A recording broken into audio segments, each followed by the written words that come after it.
भन्नाट रेसिपीमध्ये आपलं खूप खूप स्वागत. मी राजेश्री कदम. आजची रेसिपी आहे गोबी 65.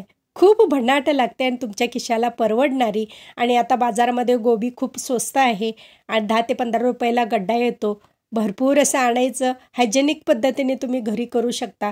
150-200 रुपये बाहेर घालण्यापेक्षा ना घरच्या घरी मस्त हा तयार होतो कमी खर्चामध्ये आणि तुम्हाला परवडणारा आहे.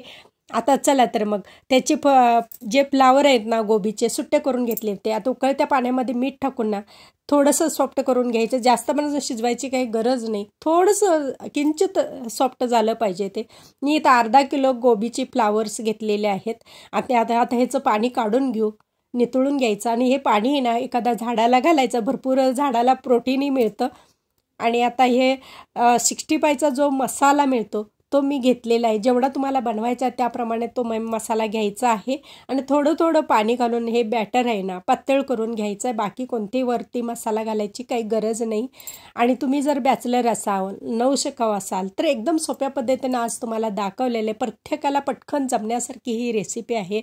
आणि 65 म्हणा, मंचुरियन म्हणा, प्रत्येकाला लहानापासून मोठ्यांना सर्वांनाच आवडणारा हा मेनू आहे आणि पटकन होतो. फार असा वेळ लागत नाही.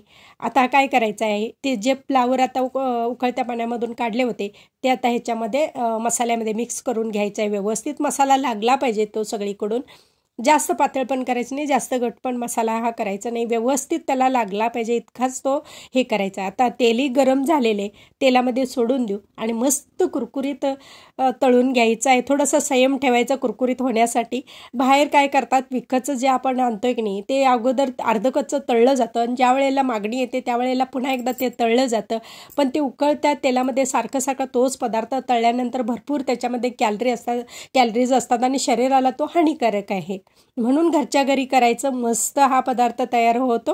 आता गरमागरम टिश्यू पेपरवरती काढून घेऊ. एक्स्ट्राचं तेल आहे ते निघून जातं.